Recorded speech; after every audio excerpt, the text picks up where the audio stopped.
Hi, everyone. Welcome or welcome back to Brian's Horror Corner, and welcome to this horror TV series season review video. As part of my current series, where I'm taking a look at the Tales from the Crypt series from the 90s, 2 month series. As you can see, I'm in an empty room now, still at my old location for the last video. This will definitely be the last video from this particular location, but you can see all my movies that I usually had behind me are completely gone. They've already been moved to our new house. But I wanted to squeeze in one more video here while I had the opportunity. So, we're going to take a look at season 6 today of Tales from the Crypt. The first 5 seasons have been watched and reviewed. They're up on my channel if you want to check them out.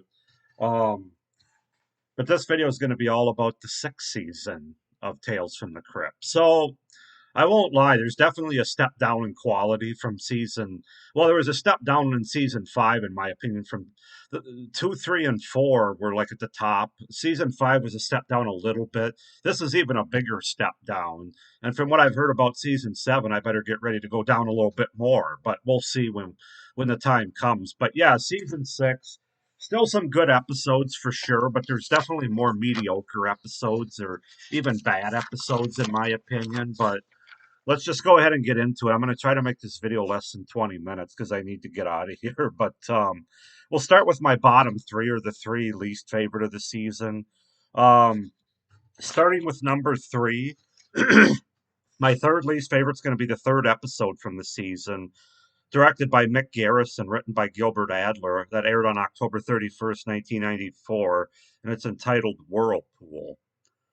So, in a rather repetitive tale, Rolanda, a struggling artist from Tales from the Crypt, ends up being beaten, berated, and fired by her boss, Vern, after presenting a particularly awful story. So, this kind of has a Groundhog Day feel to it, but in a bad way, in my opinion.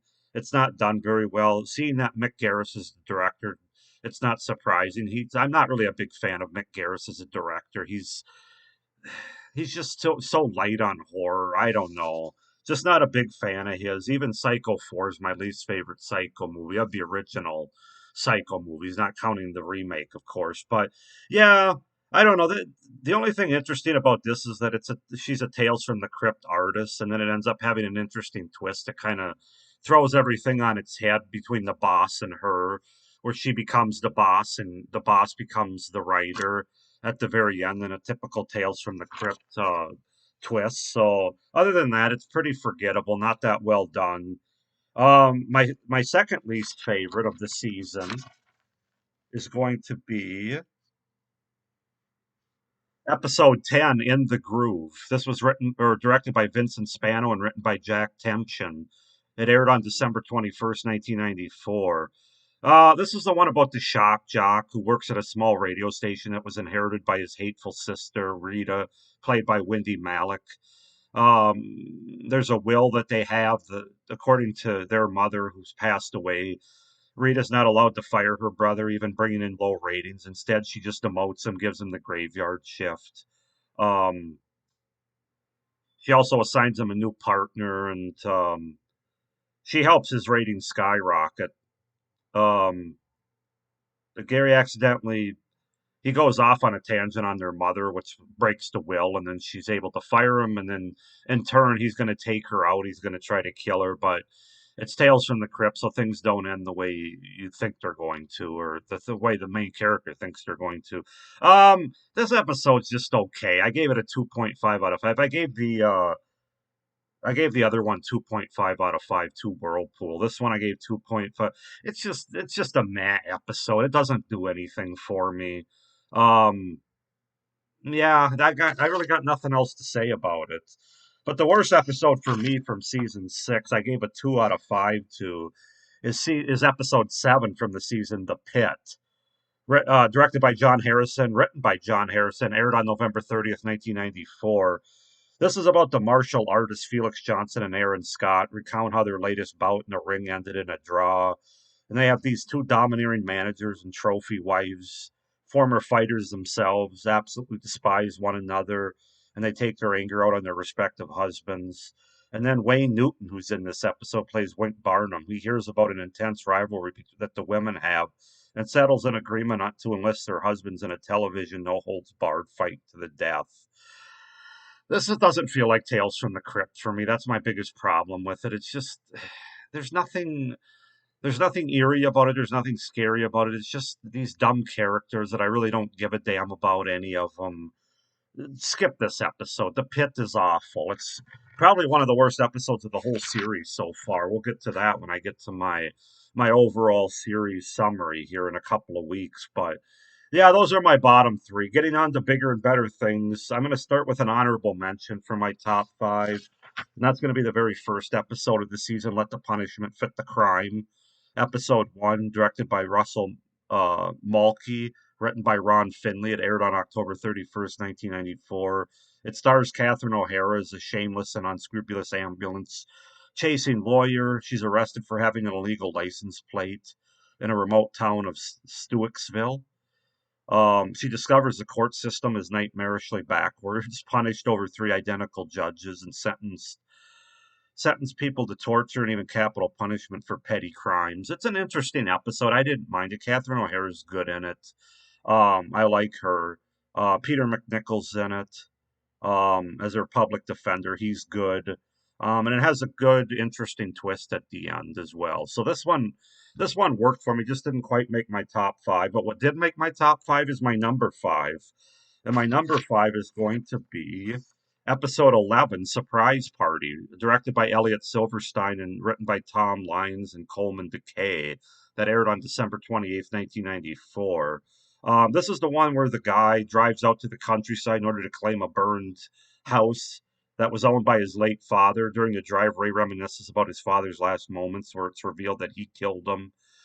Um, he murders his father because his father was going to give the property to charity instead of him, and there's a reason for it. It's a very good twist. When Ray arrives at the house, he unexpectedly discovers a party going on inside, but soon learns, however, that both the house and the party goers share a horrible legacy. Yeah, it has a really good twist. It has really good practical makeup effects, gore effects. Yeah, this is a good Tales from the Crypt episode. I gave it a 3 out of 5, but Surprise Party is my fifth favorite for the season. My fourth favorite for the season is going to be episode 9, entitled Stared in Horror. This was written by, or directed by Stephen Hopkins. It aired on December 14th, 1994. This has D.B. Sweeney in it, a fugitive on the run for murder after being chased by a mob and angry townspeople led by Arlie Ermy, actually, toward a dead and a large house. He begs for help, and the house owner, Lillian Charbonnet, a seemingly senile old woman. Once he's inside, the sheriff, let's see. Once the sheriff leaves, Clyde discovers that Lillian has suddenly become younger when, after going up the stairs, where she reveals that her jealous husband put a curse on the house's staircase, aging any man that goes up it and de-aging any woman that travels down, or I'm sorry, any woman that goes up it, and but de-aging any man that goes up it. I thought this was a very unique episode, and very interesting. It's very interesting at the end, as there's even another staircase, like an attic staircase, that leads to some demises, and also another little surprise. When I say little, I mean it.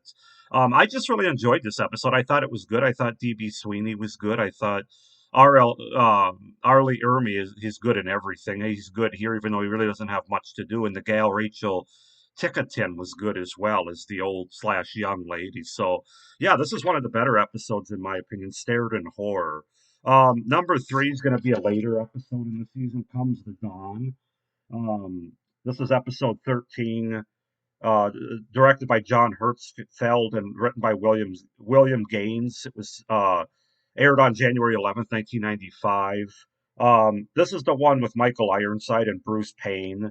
There are a couple of veterans from Operation Desert Storm who've traveled to Alaska to do some illegal grizzly bear poaching, and they meet the game warden and fellow veteran Jerry Drumbeater, Vivian Wu, who takes them to an abandoned weather station, supposedly a hibernation site for bears. Instead, the hunters find themselves becoming the hunted. And I'll leave it at that. But this is a really good episode. Very good atmosphere. It looks great. Um, the performances are great, especially by Michael Ironside and Bruce Payne. It has really good twists, really good gore effects, really creepy as well. This episode kind of has everything you want from a Tales from the Crypt episode. That's why Comes the Dawn is my third favorite from season six. My second favorite's going to be Only Skin Deep, the second episode of the season that aired on October 31st, 1994, directed by William Malone and written by Dick Beebe. Recently coming off a bad relationship, Carl, an accountant with a history of violent and abusive behavior, tries and fails to reconnect with his ex-girlfriend at a Halloween party. After striking out with her, Carl meets Molly, a mysterious masked woman dressed as a body bag at the party. Carl ends up returning with Molly to her home for a romantic encounter. The next morning, however, Carl discovers that Molly is more unhinged than he is. This is a really good episode, very creepy. Good practical effects, good makeup effects once again. Yeah, I really enjoyed this one. This is definitely one that stood out to me, not only for this season but the series, quite frankly.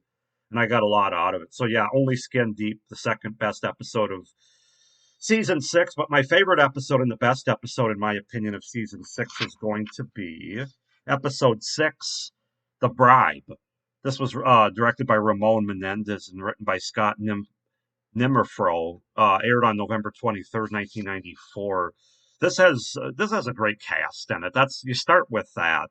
You got Terry O'Quinn, you got Isaiah Morales, Isai Morales, who is probably best known from NYPD Blue. He was in the first season of Ozark and a lot of other things. I really like him. And also Kimberly Williams Paisley, Kimberly Williams at this time, because this was in 1994. But this is about a newly appointed moralistic fire marshal played by Terry O'Quinn, who approaches a sleazy owner of the Naked Experience, a strip club played by Isai Morales, where his daughter Hiley, played by Kimberly Williams Paisley, was once employed. He presents nude photos of Healy? I think it's got to be Healy, that he was given anonymously to Puck and orders him to shut down the club. When he returns home, Healy mentions that due to budget cuts at her school, her college scholarship is getting revoked. In an effort to get enough money to send his daughter to college, Martin ignores his morals and returns to Puck, who bribes him with a dangerous offer.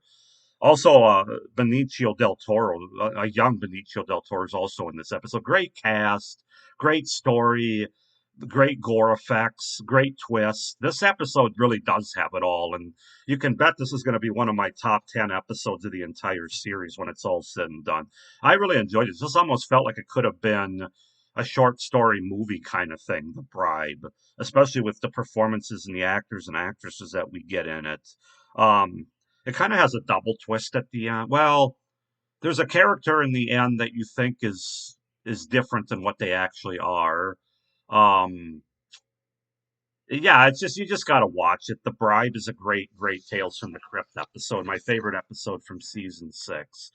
And I have to get out of here. So, as usual, thank you for watching this video. I hope you enjoyed it. Please like and subscribe to my channel. Like this video and hit the little notification bell down below so you don't miss any of my upcoming reviews for this series.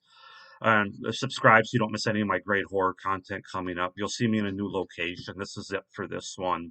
I got the first six seasons in here, so I hope everybody's doing well, but stay scared. Bye.